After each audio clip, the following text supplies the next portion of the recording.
Boa tarde a todos e a todos.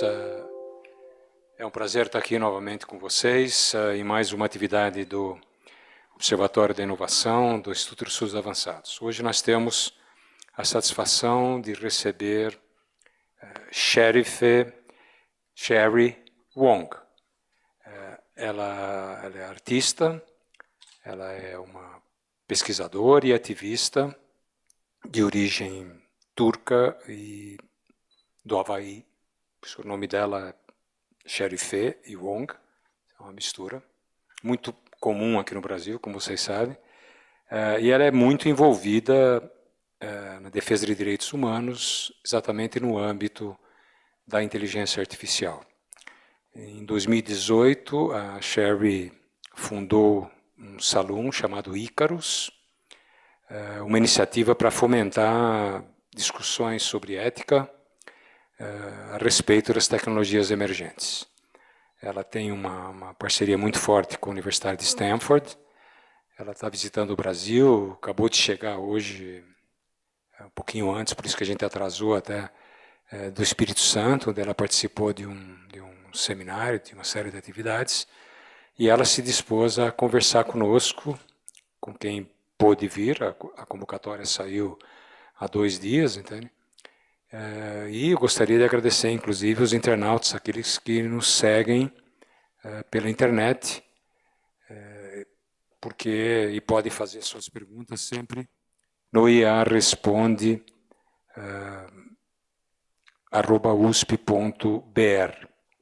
Eu vou passar a palavra para Sherry. Ela vai falar em inglês, ela tem muito material que ela vai mostrar para vocês. Se vocês quiserem fazer suas perguntas em inglês, vocês fazem. Se vocês quiserem fazer em português, eu transmito para ela, não tem nenhum problema. E ela é bastante acessível, disponível e simpática. Então, Sherry, com vocês, muito obrigado. É um prazer. It's a pleasure to be with you here, and I'd like to thank, on behalf of the Institute of Advanced Studies and the Observatory for Innovation, your presence here is quite important to us. Welcome. Okay, please. Obrigada. Thank you. I'm thrilled to be here because the topic that we're going to talk about is very important, and I'm very passionate about it. I presume, let's just get a read of the room. Everyone has WhatsApp, right? Yeah. And most people care about human rights. But are most people in the room worried about technology and the impact of it on human rights? Great. Well, then you are going to enjoy, I hope. So we can talk about AI in a lot of different ways. Most people are thinking of speculative futures when you first get introduced to AI. You think of Terminator or The Matrix. Now, as an artist, I'm much more concerned with the real world, just as it is. So I'm going to try to explain how AI is being used right now, the harms it causes, and how artists specifically can be useful in mitigating those harms. So it seems kind of like a left field thing, but artists have been talking about AI for a long time, and I think they're actually leading the conversation in ethics in AI. This is because artists have historically had a critical view in general of society, and they're also inventors, and they're narrators and storytellers. So usually they use tools that are novel, that have just come out, emerging technology. They're usually the first people to use it as well. So they've been doing that for a long time, and then they often talk about similar things that we talk about in ethics. So we talk about the machine gaze, or how technology is changing how we view ourselves. We talk about how we must unmask society. And technology, the word itself, is derived from the Greek techne, right? And techne is different from episteme, because it's when things are in action in the world. It means craft, it's art, it's something that exists, that's real, something that you can do with your hands instead of just thinking. And artists, that's what they do, right? They translate all these ideas into what's tangible in the real world. So I didn't used to see this connection. I was a painter. I didn't know that art and artificial were connected.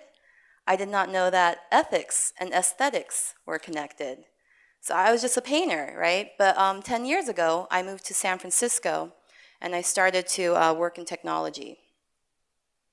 This is Pier 9. It is a workshop of the future where we did an artist residency. So we would have artists come in from all different types of worlds. So we had fashion designers, engineers, computer programmers, video artists.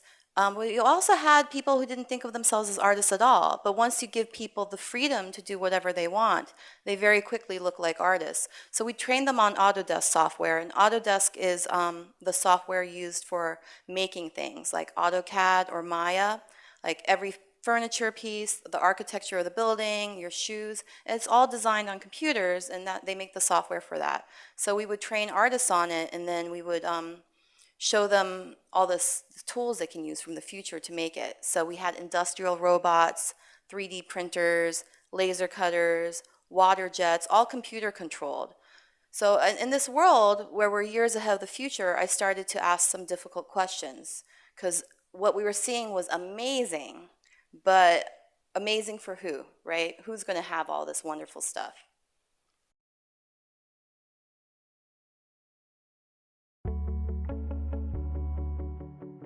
Pier 9 is a really special place where we have all of these different experts working in these different fields like architecture, design, fine art, even artists working with food. When you bring together all of these experts working in so many different fields, there's this really special thing that happens in which you've got this cross-pollination, which results in not only work that is inherently interdisciplinary, but work that is so new. I think the thing that, for me, makes Pier 9 an interesting place to be is that first you have a dozen fellow artists, and as you start these conversations about what you would like to do, you have the tools to realize the conversation. And inside of a week, you can move through an idea that might have taken you months in the past. I think definitely just having access to all of the machines and resources here is very empowering. It's like you feel more free to just explore new things. I think that's the power of this place.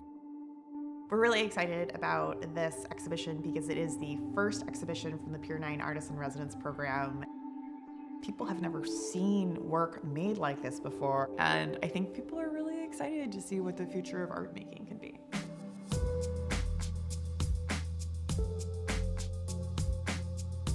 So you can see how I would start questioning about jobs. Oh, are robots going to take our jobs? That's the first question that you ask. And then you start looking into that, and then you're like, oh, it turns out robots are predicted to take up a lot of jobs. So they predict between 30 and 40% sometimes in the next 10 years. And you start learning about creativity. So we were also working on generative design, neural networks and computers that were being partners with us with creativity. So you could put in some parameters, like you want to make a bicycle. So you say, I have this much weight from one angle, and somewhere else I have the wind speed going this way, and I'm applying pressure, and the computer will generate the design. But then the creativity, you start wondering, well, how is it are we being replaced, right? But not necessarily, not in all cases. But anyway, so I started having this dinner party for ethics. And this was taking place in San Francisco, which is the hub for innovation. Every friend I have is in a startup. So driverless cars became a thing. They were testing them out on the streets, and on the sidewalks they had robots that were delivering food. And in the sky they have drones, right? I'm like, whoa, it's the future. So and I'm looking around, and I come from mythology and art, and I am looking, well, what does this all mean? Who is in control here of these things? We don't have rules for emerging technology. And the technology that's coming out is coming from some of the most powerful companies in the world with unlimited resources who are answering only to their stakeholders, to have to keep making money year after year. So I started wondering how we're going to keep up with regulation and laws of this new technology. So this is a chart that shows you how often artificial intelligence and machine learning has been mentioned in the US Congress. similar charts for the UK and Canada show that no one was talking about anything at all until the past few years. The last line is 2018, right? So I would start working on this like in the little red dot at 2015, where there isn't much, and people were like, ethics? You're wondering about regulation and laws because there was a hype, right? Everything is good. We're going to make money from all this innovative technology. And everyone's talking about the benefits, right? Like, well, a computer vision can see skin cancer that a human cannot see. And you're like, that is wonderful. So I was also thinking about AI, but I was thinking more about its impact on society.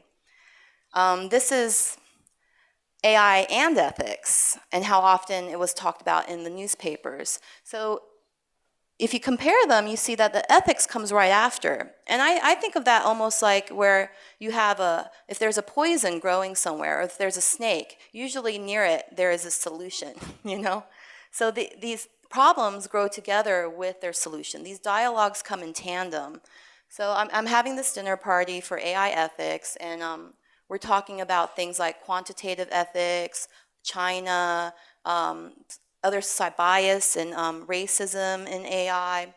And I'm inviting people who are not just AI engineers. I was inviting lawyers and political scientists, other artists to have interdisciplinary conversation, because AI is made by technologists, but it impacts every single sector and every single person on the planet. So we really need their opinions, right? Then this happened. The scandal started coming.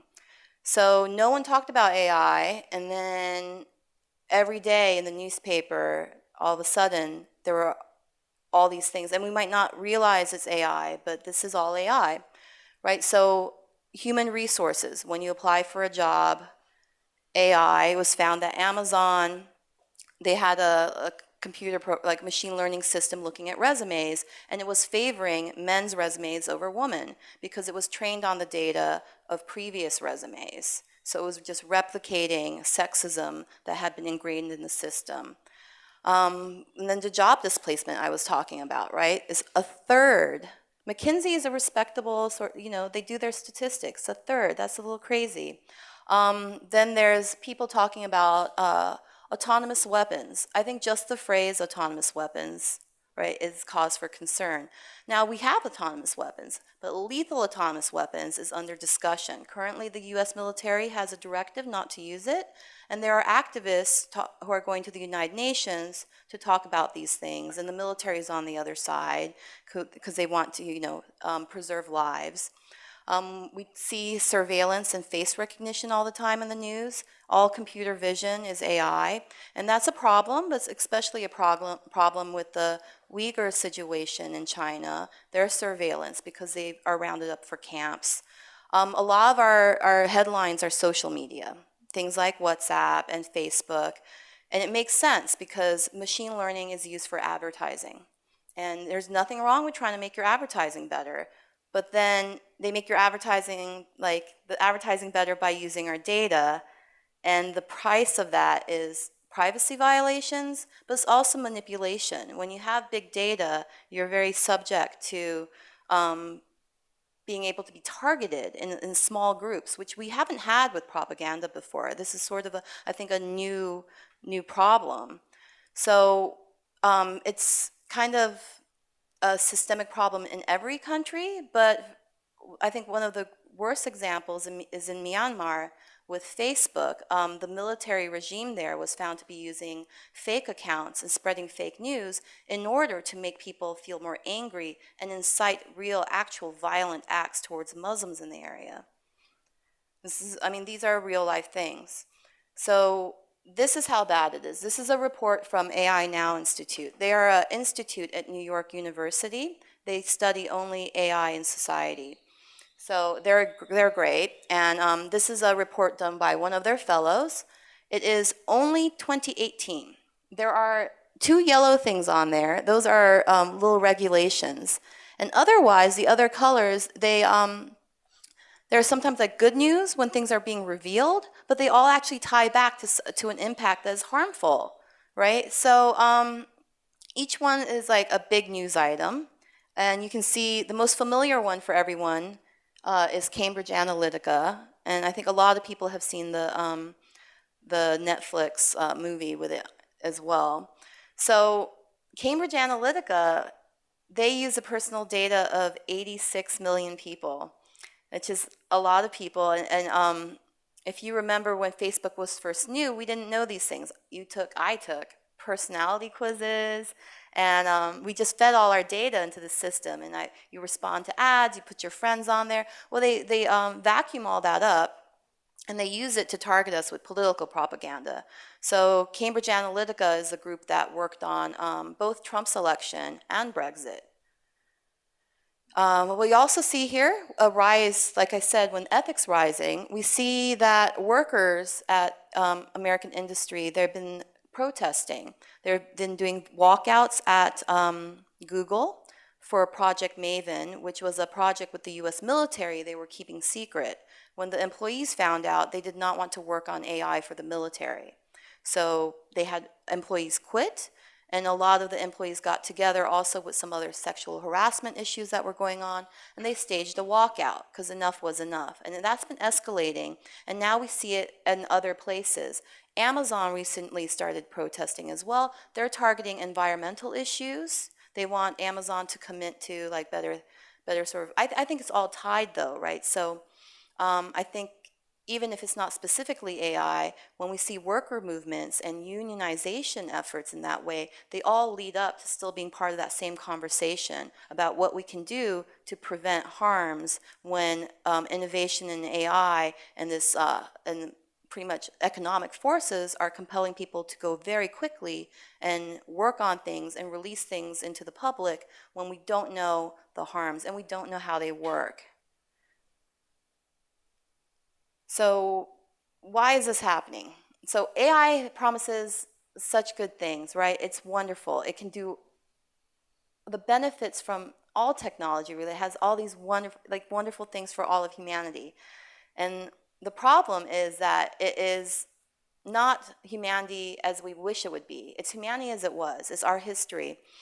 So the scandals that we're looking at that were on that page, none of it's new. These are all the old sort of stories we've had. AI reflects back to us our racism. It reflects back to us the difference between the rich and the poor. It's inequality, right? So a lot of what we're seeing there is algorithmic decision making. Computers are given data and they predict an outcome based on that data. And it's used all the time in everything that we do. So like with the interviews, is this person someone I should interview? The computer reads your resume. They interview some people.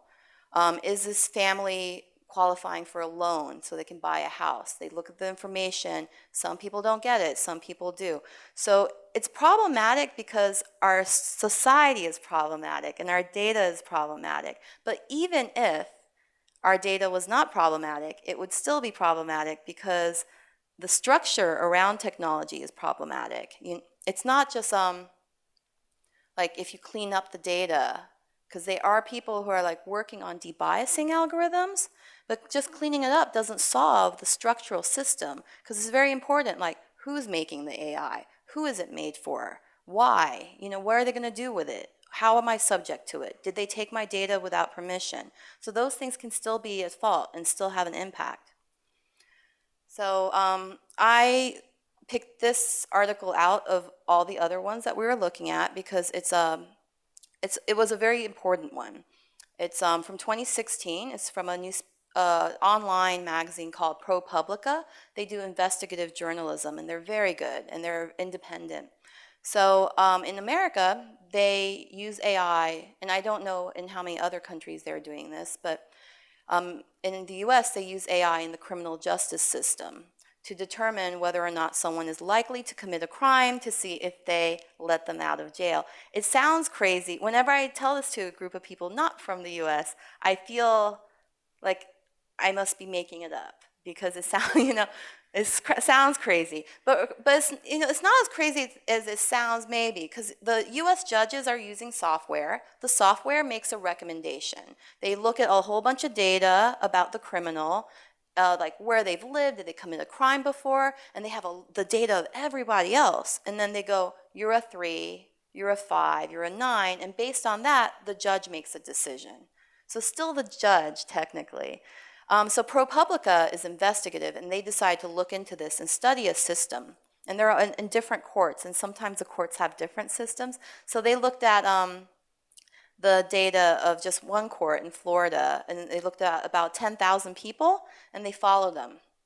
So these are two people who are given risk scores. You've got Dylan and Bernard. Dylan, who is white, got low risk, and Bernard is high risk.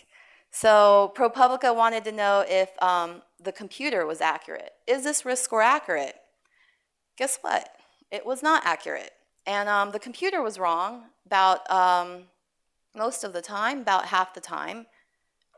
If you were wrong half of the time, you would be fired. The computer is not fired. So what's another problem with this? Here is the problem. It's not wrong randomly. It's not just wrong 50% of the time equally to everybody. It is wrong in a racist way, right? Blacks were almost twice as likely as white people to be labeled high risk and not actually reoffend. So why is the computer making racist decisions? Well, we can't really even understand because this is not a transparent system. This is what we call a black box. The computer can't explain itself.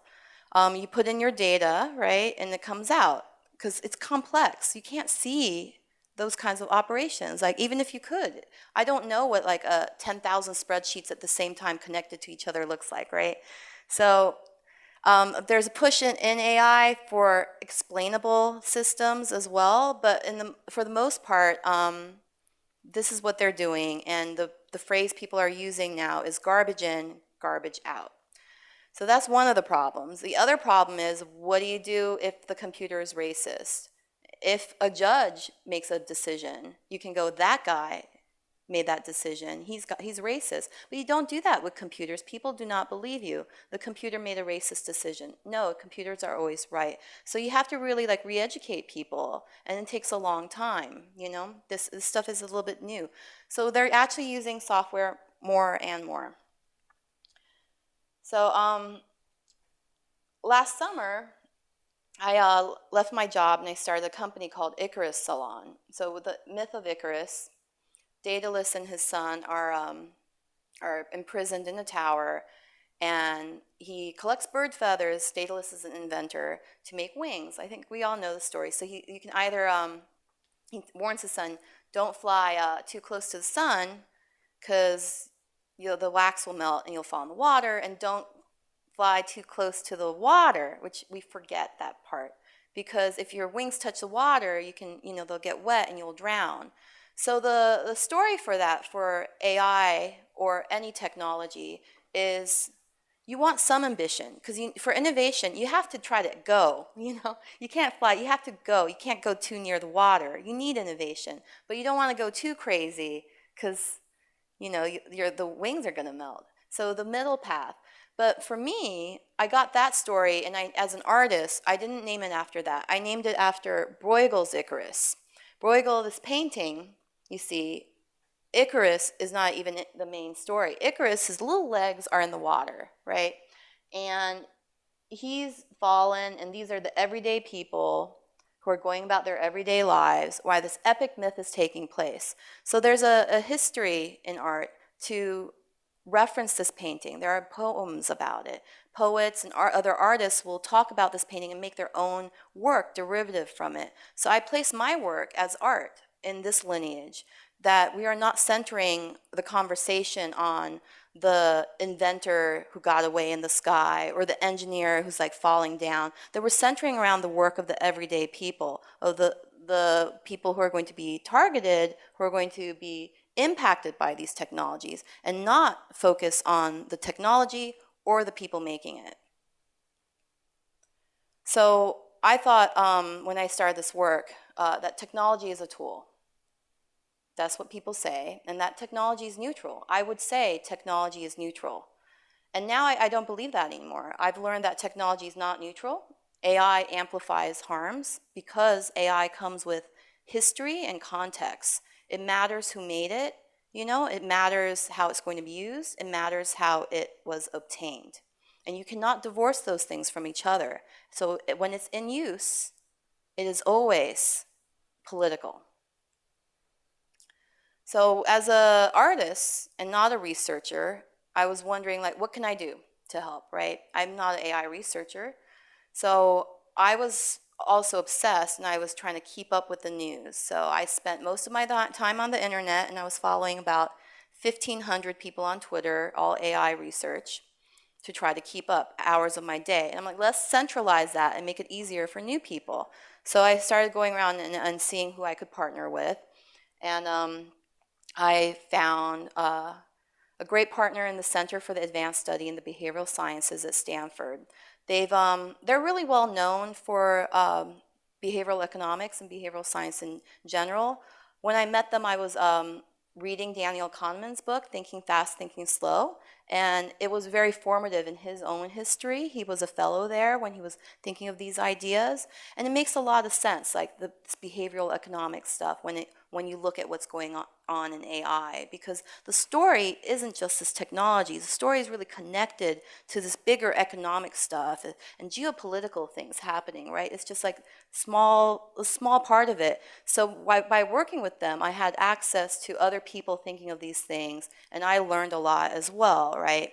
And there are also people who mix fields. They have psychologists there, they have economists there, they have novelists, like all different types of people, interdisciplinary people, because I can see people coming from different angles viewing the same problem, and everyone sheds light on a different aspect. So I was going to make a map for who's who, what's everyone working on, super useful, but I also wanted it to be a conceptual art piece. So we launched Fluxus Landscape, and I dedicated it to two women. The first woman was Sophia Bruckner. She's an artist that I met at Pier 9. And I thought maybe I was the only person who cared about these things, and she was like, no, there's a lot of people like me who are worried about the effects of technology. And she had been working in it for a long time. And then the second person I dedicated to was Margaret Levy, who is the director of the Center for the Advanced Study in Behavioral Sciences. And I was complaining to her that nobody was doing anything about this AI and society problem. And she said, no, there's a lot of people doing stuff. You just don't know who they are. And I was like, oh, and I must find out who everyone is. So that was sort of the inspiration to really dive deep and collect all this information. The painting is by Francis Reuter, who is an American artist living in Vienna. This work is from Iran's nuclear disarmament talks. Kind of like me, an artist in academia and in industry, Francis was embedded at the International Atomic Energy Agency at the UN as a journalist, even though he's an artist, and he did paintings on the subject. And I really value him as a mentor, but also I can see the artist existing outside of the studio. So the artist is an observer, and the painting's a representation of that observation, and that the artist is a creative force that can move from different worlds and different areas and bring the thoughts and the way people think into different disciplines. So lastly, I also used it because in AI, people talk about the Cold War and the arms race. And this is a reference to that as well. And this is Aparna and Gabby, who I don't have Gabby's picture because I know that she would not want me to put her picture on the internet. But Gabby is a Brazilian mechanical engineer who lives in California now. And Aparna is from Mumbai, India. And it's very important when you're working on a research like this to have diversity in your team. And I learned that firsthand because I would want to structure and organize my information in ways that Aparna did not agree with, because the way she thinks and the way they do things in India was different. So we would argue, and in that kind of conversation, we would discover a new lens to look at this, a lens that was a little bit more global. So this is one of the problems. So if everybody right now think about AI, what does it mean? You know, is it your phone? Is it machine learning? Spreadsheets, because people lie often and say it's AI and it's not? All right, so ethics. What's ethics? It's truth, justice. If you're academic, there's an entire history that you bring into ethics. The biggest problem I think that we're facing is that we really don't know what the person next to us is thinking. And these words, AI and ethics, they change from culture to culture, from person to person.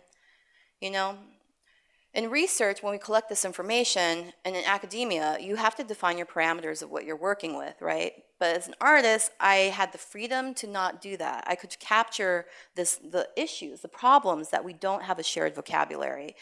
And I can have it be part of your experience of looking at this information, like, which is pretty much a spreadsheet, but I've made you experience it in a different way, hopefully. So this is the project. Each one of those dots represents an organization or a project in AI ethics and governance. Fluxus is named after a mid-century conceptual art movement called Fluxus, which is life is art. Therefore, research can be art as well. And it plays with like the idea of landscapes, kind of like a painting, but also a network map.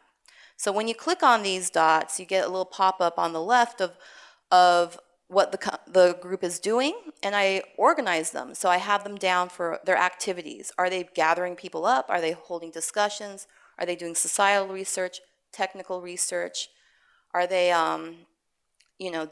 artists, because I also included art and grassroots movements, activism, advocacy.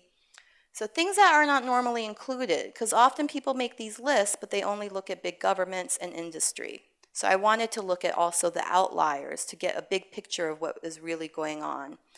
So you can see it's useful for researchers. You can use it to find what conferences you want to invite people to. Is anyone working on similar things as you, So like if you click on it and you can cluster it into different groups, this is it clustered into countries. I tried really hard to include, try to make it global, but it's an expanded view. You can tell I'm from the US, I believe, but also US does have a lot more stuff in it because it's been working on AI, so they have the AI. Even though AI is being doled out to all these other countries, it's coming from very few places. Very few people actually have the computing power. It's North America and Europe and China. So I was trying to illustrate how all these different stakeholders are building complex, conflicting infrastructure, right? These lists should be kind of orderly when they're a spreadsheet, but when we have it nuanced as an art piece, it's very messy. It's messy because in here you have sharing the same space, the same size, is a government initiative, like Singapore's AI ethics group and the high-level expert groups from Europe. They're all on the same level as a small grassroots organization, Human Rights Watch, a giant think tank, foundations that are funding this, like Ford Foundation, Rockefeller Foundation, or just a lone artist, like my friend Memo Akten, who's an artist who does like AI ethics work. They're all sharing this at the same size, and I've cast the net really wide to show a sample of the ecosystem and to show what difficulties we're going to have in the future when we don't have shared language. It's a representational world. This is the hairball of everyone's topics, because I've also organized it by topics. You've got the movement of fairness, accountability, transparency, and ethics. You have things like autonomous vehicles, criminal justice, beneficial AI, cybersecurity, existential risk, and speculative harms. You have transhumanists who've been thinking about these kinds of things for a long time. They're all sharing space, and they use the same words. So that's going to be problematic. For example, if you're at the same level of those people, you have enemies on here, people you don't respect, right? And when you're using it and traveling and navigating, you might change how you think too. So you might question, why are there so many foundations in the US? And I'm not seeing a lot of foundations elsewhere. Well, that says a lot about how American money is structured in our economic system. You might find policy gaps, right? One of the biggest policy gaps I found is that there's not a lot of people working on public outreach. And I believe it's because this is a really new area. So you start to examine your own beliefs, because if it's an art piece, you have a relationship with it, and you're also part of it, and your beliefs and what you've come with affects what you're learning from it as well. You create like new clusters and new shapes. So just surveillance, for example. This is surveillance specifically enabled by machine learning, because surveillance is ancient. Here we are grouping surveillance by the different activities they're involved in. All the little colored dots, they're color-coded by what sector they're in. Are they in academia, industry? Are they a nonprofit? Or are they independent or a hybrid? So you can kind of like make out patterns from it. So a problem here is that everyone's using the word surveillance, but you have people who are actively trying to stop surveillance. Groups like in Canada that are protesting Google trying to make a smart city. They are sharing space with Google, who is also working on the ethics of surveillance, because they're trying to make surveillance more ethical. They're trying to do it right. So they use the same language. They're saying they're both ethics. And if we zoom in more, we can start to find some trends. So this shows surveillance, and it's kind of grayed out because we're hovering over one of the nodes to show a detail. But this shows that organizations that are categorized themselves, because I use their own language, as activism and advocacy, are also really active in legal areas. These are people who are suing the government and suing industry. And that kind of makes sense, right? Because if you're in surveillance, we have privacy laws. You can actually sue and try to redefine what these things mean. You know, these terms in our society, it's not new. Like privacy is an old thing. The things we defend and protect against, we've always done that. It's only the technology, the emerging part of it, that's new. So lawyers in America, the lawyers are there on the front lines being like, hold on, let's redefine that stuff. So you have a lot of these groups like STOP, the Surveillance Technology Oversight Project in New York. So they just specifically look at machine-enabled surveillance. And it's hard to keep up with all the things that are going on, but these issues and the grassroots organizations working on them are growing. So if you do a little search, this is a search for autonomous weapons. And this is only halfway, so double that are the organizations that are working on the ethics and governance of autonomous weapons.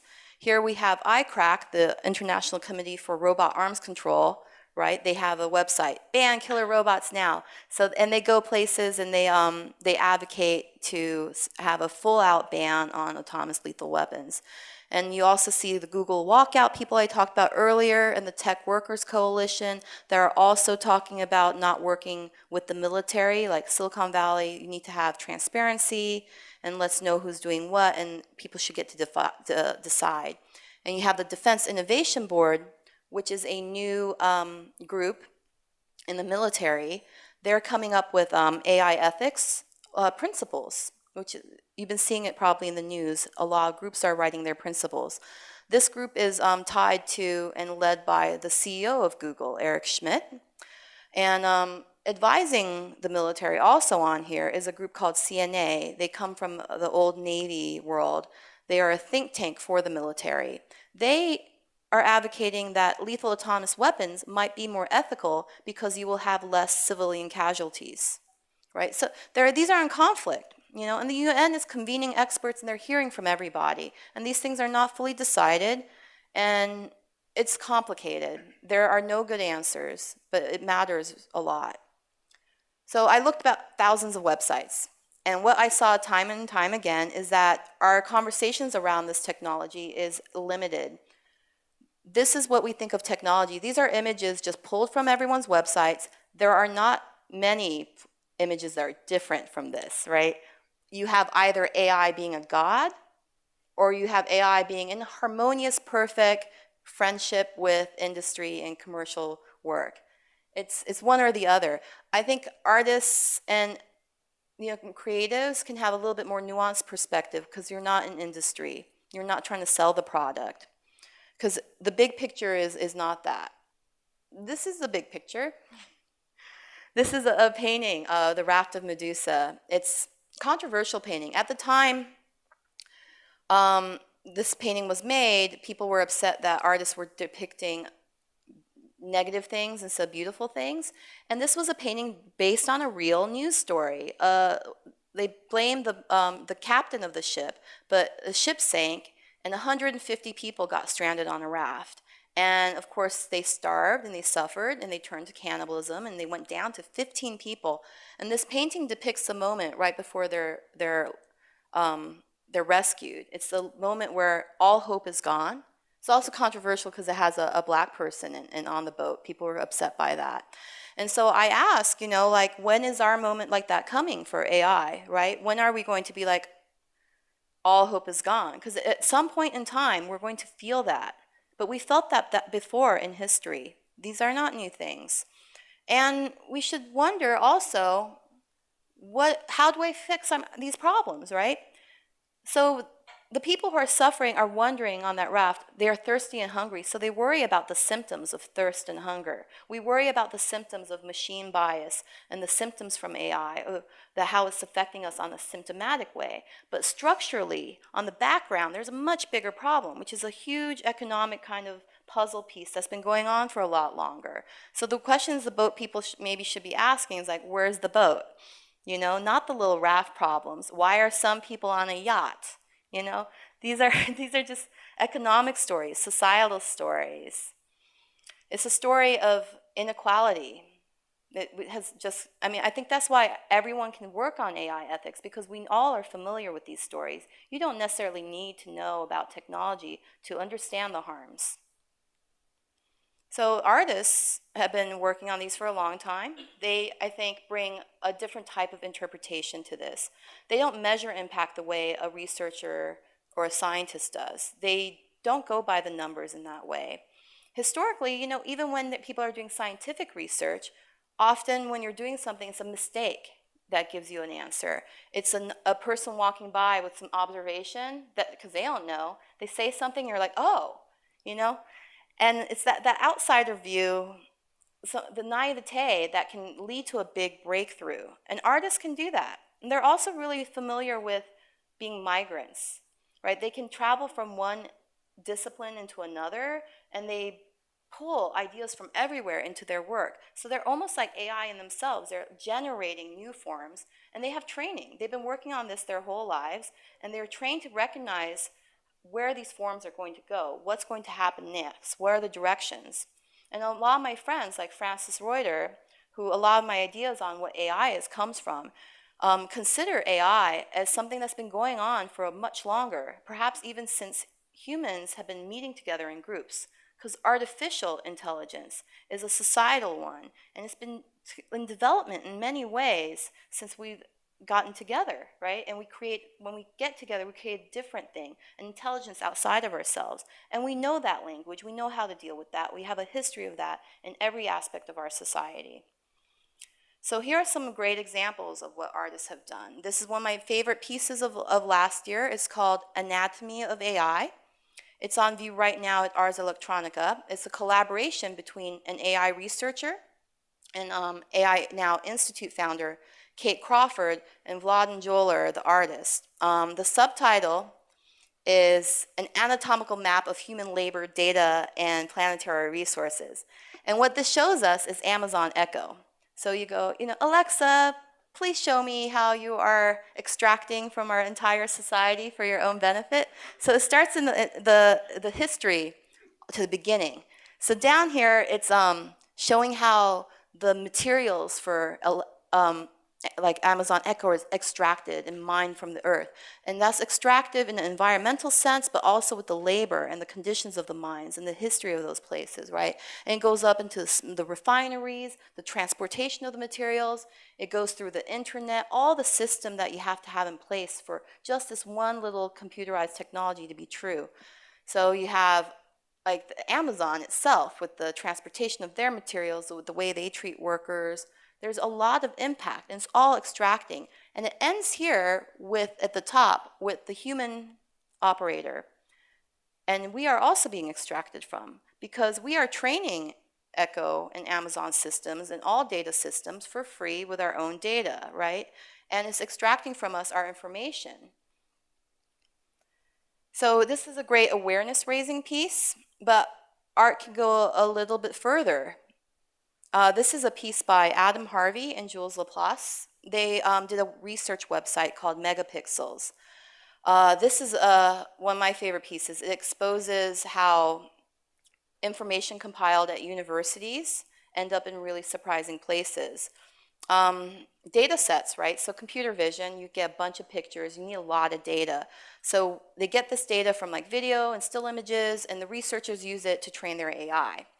And the artists got these data sets and they followed them, like using citations in people's reports, like who's also using the same data sets. And this image is from a coffee shop that was also a laundromat called Brainwash in San Francisco. And I gravitated to it immediately because the images and the time dates are from when I lived across the street and did my laundry and got coffee there. So I was like, I could be in it. So the researchers at Stanford were using this, and Adam Harvey looked into who else used it. This is his map of where that data set ended up, where Brainwash ended up. Brainwash was used in 2016 and 2017 at the National University of Defense Technology in China in 2 research projects that were trying to figure out object detection to accurately isolate target regions in the image, like where is it, because it's a lot of movement. So the National University of Defense Technology is controlled by China's military body, the Central Military Commission. So that hit me personally too, because I'm Turkish and the Uyghurs are a Turkic group. So I'm thinking, was my image from this coffee shop used by the Chinese military to make their camera equipment better, to round up people from like that I am kind of like distantly related to, and put them into camps? I mean, they think that there's up to 3 million people gathered in these camps right now. So it's a huge human rights crisis. And what's Stanford information doing there, And there's others as well. But this art piece got popular. There's a lot of news articles, and it spread. So there was also Duke University had a data set that this one exposed. And Microsoft had a data set it exposed. So it didn't just raise awareness. People were like, oh, whoops, they deleted it. At first they deleted it in secret, and then everyone's like, they deleted it in secret. So then it was a little bit more public. So Financial Times reported on the issue, and Microsoft came out and said that the site that they had done was only ever intended for academic purposes, and it was run by an employee who's no longer with Microsoft, so it's down. And then Duke University took their data set down as well, and Stanford took Brainwash down, and they said the author of Brainwash data set had requested that they take it down. Now, it's on the internet, so nothing is ever really down, but I think what changed here was accountability for our behavior for data. Like, you can't just go around collecting data. And all over at universities, and every university on the planet, people are like, I need data. And they collect it. They put a camera up in a room, and some computer research student will be like, oh, great, I can use that and it's innocent. But there is consequences to our actions when we collect data. We cannot follow where it ends up, We have to think ahead because of examples like this, and we need to start following the news more so we're aware of the consequences of small things we don't intend. I'm ending with one of my heroes, Joy Bolowini. She's an AI researcher at MIT Media Lab. So she was working on computer vision, and she was trying to train the computer on her face, and it couldn't see her because she's black. She had to put on a white mask. So that started off her long project. She founded the Algorithmic Justice League, which is a great name, and that's an organization that challenges bias in computer software. And she's also an artist. She calls herself a poet of code. And she makes videos where she exposes this stuff, and the videos are shown in museums and galleries, and they get a lot of press. She has 1 million views on YouTube for her video. So she also puts pressure. It's not just awareness. She's an AI researcher. She can do algorithmic auditing. It's great. She'll get the AI and she'll run her test through it to determine if it can see black people well. So she'll be like, oh, you're at 98%. step up, and they're like, oh, okay, sorry, and they're like, we changed, we made it better, and then she'll run the test again. So she puts pressure on companies to make their algorithms better, to be able to see black people. So it works, right? This artist raising awareness works. It changes behaviors of large companies like Microsoft and Facebook. So I think it's clear that for AI to change, we really have to change society. It's more than technology. The economic incentives that we have, the political relationships between countries. So we need all this economic change. It's a big thing. And our conventional approaches of regulation, how is that going to work? Like the industrial age is switching over to the information age. And it took so long. You know, like we had cars 100 years ago. Only in the 1980s did we get seatbelt laws. Like everything's moving so fast. If we allow for that gap, then the harms coming from AI is going to move just as fast as AI. And I think that's why we need art, because we need societal change. And that means cultural change. Artists make culture, and culture is society. So we need writers and creatives. We need often like more social scientists in this area as well, because these are creative thinkers, people thinking outside the box. And it's very important because we're facing existential risk from climate change. And this is happening at this time. It's a volatile transition. And it's a global challenge. And it's our one single challenge. Are we going to be able to change society in time to save ourselves? Right? That's it. That was one question. So I think that we can, because I've seen how people are. I've in the work that I did of looking at 2,000 websites, the things that industry were doing, governments were doing, they blended in together. But the people stood out to me, and I could see how even a few people working on something were powerful enough to change society, to change direction. So this is how you can learn more and keep up with the news. You can take a photo of this page. And most of the news on AI ethics, because it's so new, it's not centralized yet. I'm trying to make an observatory for AI ethics that will centralize everything a lot better, that gives more voice to global AI ethics work and diverse AI ethics work, that puts into center the voices of marginalized people and the people who are impacted by these technologies first, above, because we need to hear from them at all, you know. So it's going to have that focus, but still be an observatory, just like the observatories that will be coming out of the European Union and the OECD in the next year. So I'm going to make a counter observatory. But until then, this is a short list prioritizing mainly women of color, but also some of the larger partnerships. And I peppered it with some people who are like working in different areas as well. I try to have it balanced, pretty much. And they're all on Twitter. So that's where you get your news on AI ethics. They're mostly academics, but there's some artists as well, and there's a lot of people working in the nonprofit world and human rights. So keep up with that stuff, and then you'll immediately be drawn to the stuff that you care about the most, and you'll be following those the most. And then you can share that information and then inspire others to do more work, and always with an eye for diversity. Thank you so much. Thank you, Sherry. Nós vamos, we are going to open the wood and for questions or comments. I just want you to present yourselves when you get the wood. Só queria que vocês se apresentassem quando forem falar, pode falar em português ou em inglês, vocês que sabem. Quem quer falar?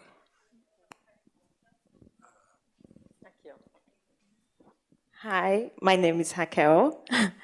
So, eu vou falar em português pela pergunta, acho mais fácil. Eu queria saber a opinião dela sobre responsabilidade do algoritmo. O que ela acha sobre quem deve levar a responsabilidade, se ela tem pesquisado sobre isso.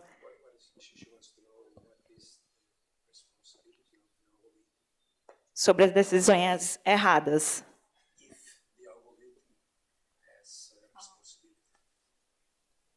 Does the algorithm have responsibility?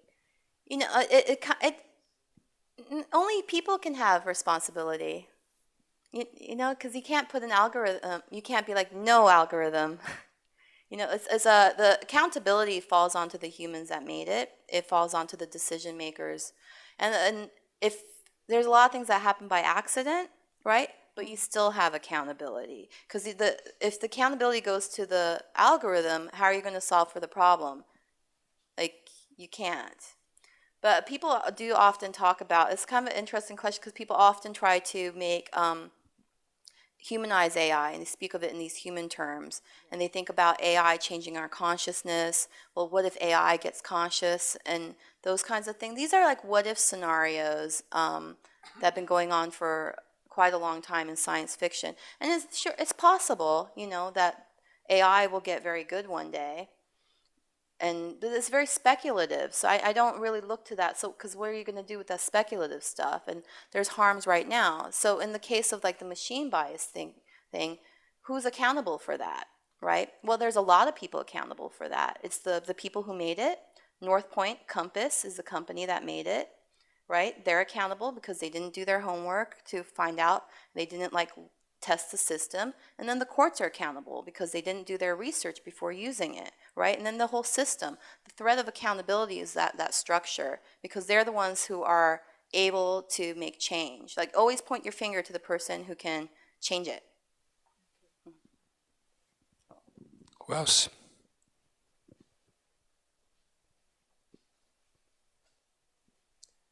Ele quer? Sim?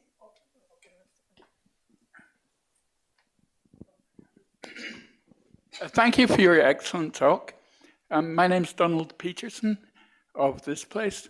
I just want to raise the eternal question of big data and its capacity to be used surreptitiously.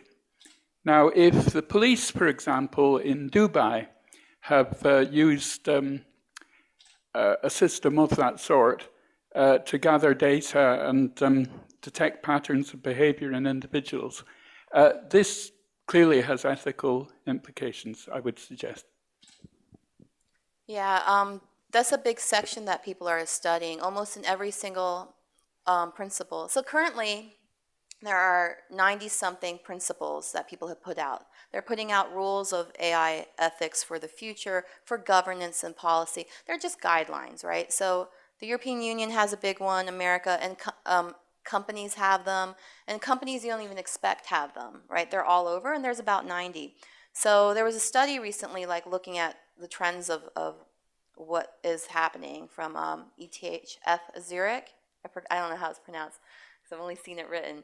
But they show transparency being a universal issue, fairness is a universal issue, human rights, but also a big section of each principle is concerning bad actors. Like when you have all that data, like data governance, you know, is that kind of the root of things. And we've been working on data governance for a while, and we still haven't quite solved for it, right? Like there's a lot of tension between privacy and security, because a lot of the problems that we see are trade-offs. You can't just very easily say, well, privacy, you know, is really important, because sometimes people are willing to trade privacy for a little bit more safety. Like that's one like easy basic thing. Yeah. Thank you.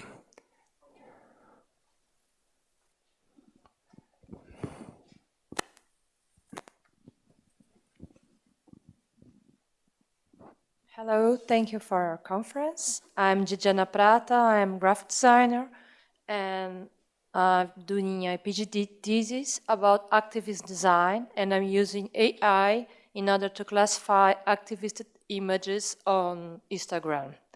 And I'm very happy because we've been discussing at Innova, that's an innovation department here in University of São Paulo, about the artist's role in using aesthetics and the aesthetics of AI.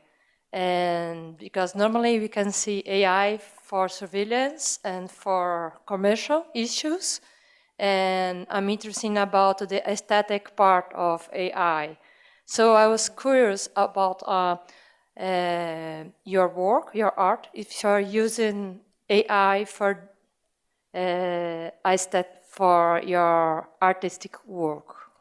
No, I don't, but I know a lot of people who do, and I can introduce you to so many people. In fact, Yeah, I if you could want. see you gave us very good examples, but I was just curious about your own work as No, an artist. Yeah, thank you. I think of my art as the actual exact opposite. So instead of using technology, I'm just fully focused on societal harms. My work is like conceptual art. I'm doing research, just sort of like an academic, but as an art piece. So I don't use AI at all. But I have worked with a lot of people who do. No, I was just curious Yeah. about, but this project Fluxus landscape is really nice. Your project sounds great. I'm very happy you mentioned so many women working with. It's nice, yes. Thank you. Thank you. Obrigado.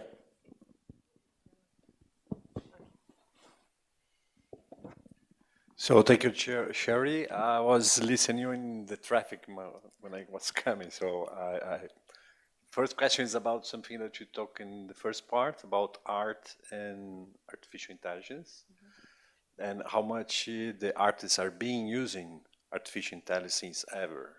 So I didn't understand exactly what is this ontological approach on when you put art and this artist.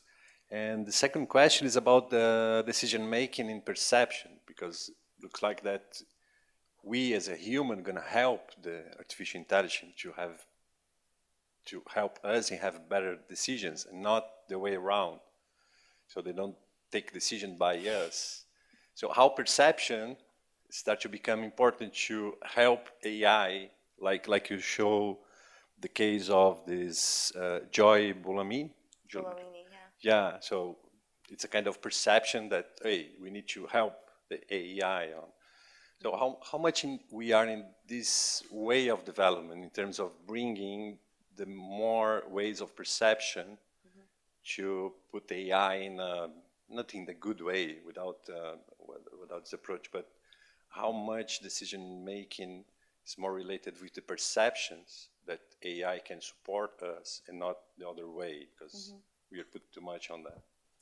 Yeah, that whole category is, I mean, in computing is pretty big. So you have all of human-computer interaction, and UX now too, like user design and design thinking have been kind of working with how you can have like your relationship to AI be different, right? The way that you treat it, just like you were saying, that perception, it's like pivot into the other direction. So one of the trends that is happening is talk about human-compatible AI and human-centered AI. So Stanford just started this human-centered AI Institute, and there's a human-compatible AI Institute at Berkeley. And those are the ones that I reference because I live right there, so I know them. And HAI is also like funded the project as well. So they're thinking exactly those terms of like that different relationship that's been different from how we've been doing it, which is, I think, almost like as an artist, I speak of everything in art terms, it's almost a fetishization of technology, because you have it up here and you treat it in a certain way and you put it on a pedestal and it's like technology down and the technology is first and then the impacts come out of it. So that relationship is a little changing, but not in a lot of places. It's still a niche kind of group. The human-compatible AI, however, has been a longer conversation because in just computer science, they've been working on those things. And in robotics, they've been working on those things. And they have those separate. Like in academia, they have the robotics division and human-computer interaction with that, separate from your interaction with software, separate from kind of design. And maybe now that we're using this stuff and things are in action, it would be interesting to see if they're going to be collaborating more to have more theoretical relationships. But we also have like a big movement of philosophy that's coming a lot out of Oxford and Cambridge. They seem to have the most dialogue about it. Not that it's not happening in the US. It's just they're more famous perhaps for it, where they think of these, the human and the computer in the tradition of like I don't know, it's philosophy stuff. But yeah, it's nice. I can give you a whole bunch of references if you want to come up after if you're interested in that subject of who to look up of all the names. But I'll have to use my computer because it's my second brain. So and then the art question. So AI, if you think about it as technology, is now. But if you think of it as culture, it's been happening, and artists think about things as culture. So for some artists I've been talking to, it has a longer history than that. So I have an artist friend, Francis, who was telling me how he views AI as happening since humans first gathered together in groups, right? So it's a societal thing where if it's you, it's your intelligence, that's your natural intelligence. But if it's you and another person, then together you have a collective intelligence, you have there's different types of intelligences, and it becomes artificial when it's created, it's generative. And also when you look at artifice, right? It's just sort of like Hegel and some philosophy of what these forms mean, what beauty kind of means, the artifice of stuff that's not from nature. That's again in human creation and the impact of the human upon the world. It's those relationships that are ancient. And I think that goes further into ethics, because like Wittgenstein said, like aesthetics and ethics are the same thing. And it's not merely that they're both subjective. So I think that these relationships, when you pull on one thread, it doesn't end. It goes right back to the very start. Probably for every discipline, right? I like to think of things as like a long flow of history, and one leads to the other, and you can never say it started right here. It just goes back. So the culture of artificial intelligence, and our conversations around it has, I think, this ancient sort of history to it.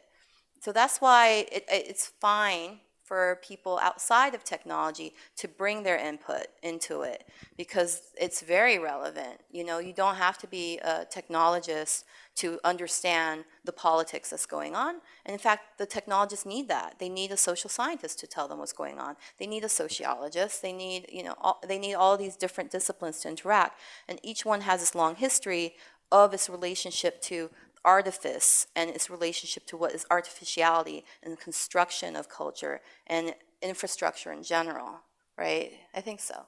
And how is the discussion about bringing engineering in this topic of ethics and aesthetics? So how to educate engineering, because they are behind all these tools. Mm-hmm. I think it's sociologists must be educated as well. As well. Yeah, everybody. How is education in general of ethics and aesthetics on this profession? Yeah, I hopefully more so, but I think it's been going well, because I would have my dinner parties and people are questioning these things. I think the problem is not that technologists are clueless, it's that they feel alone, because people don't say these things. People are scared to say something against a big company. But they know. Like, you can look, no one's blind, right? You might not guess what's going to happen in the future, but once it's happened a little bit, you just aren't really self-aware. And I think that what you could do is have structures of support for the people who start questioning, to make it safer to say something, and to have it be okay to have conversations where you're questioning the power structure that is paying your salary. It's going to be difficult, but once you have that, then all of a sudden you'll see everyone's been thinking a lot alike.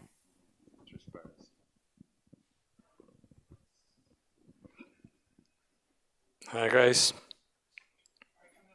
Maureen, people from Scotland can make 2 answers, no questions. So I'll keep it short. I want to ask you something about an old question, which, for example, comes from the brothers Dreyfus, who wrote about things computers cannot do. And they include creativity and expertise, interestingly enough. So we've all heard this story, and perhaps we're getting a bit tired of it, because as you rightly say, the algorithmic, the computational, can weave together with the artistic in a constructive way. And so something's going on here. So I want to make a simple suggestion, is that the Dreyfus model, in effect, takes a bucket full algorithms and says there are things you can't do. Now, there is another way of looking at it, which is that the algorithmic is woven into a socio-technical whole, which with the internet and connectivity now becomes an interconnected whole. So anyway, I'll stop there, but I suggest that in line with what you're saying, we can look at the algorithmic creative interaction in a more positive way than the Dreyfuses did. Yeah, that's really interesting. Oh.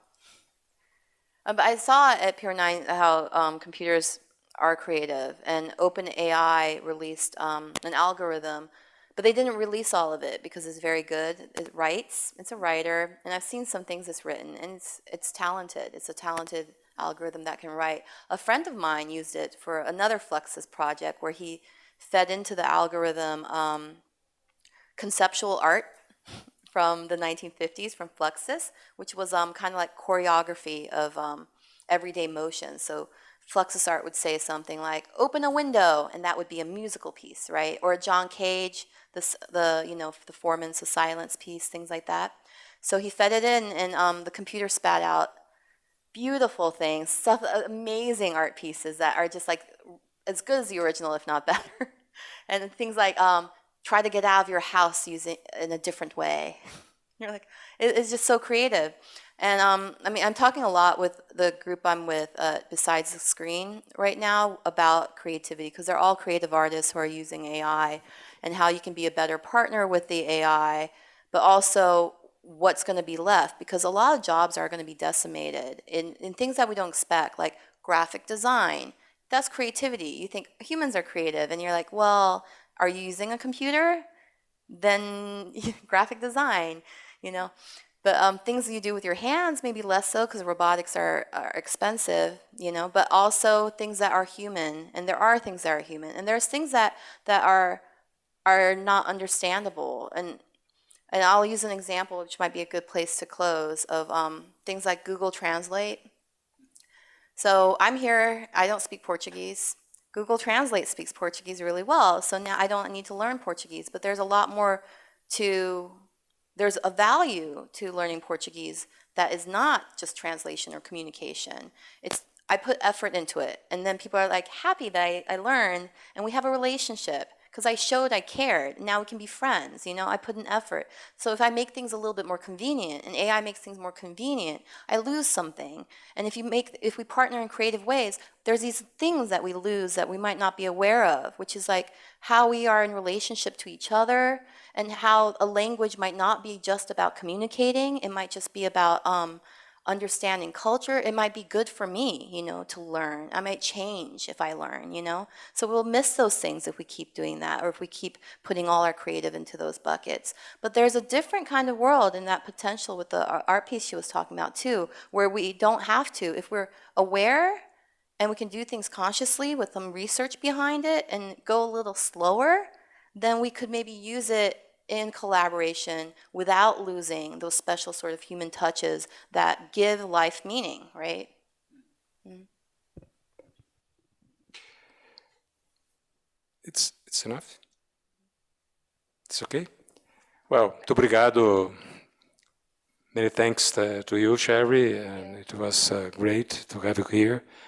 I'd like to thank, and you are very enjoyable, your presentation is quite good. Obrigado a todos vocês. Nós vamos encerrar. Se nós tivermos perguntas dos internautas, eu envio a Sherry. If we have some questions coming from the internet, I'll send to you, you know. Okay? Muito obrigado, e a gente fica para o próximo debate. Muito obrigado.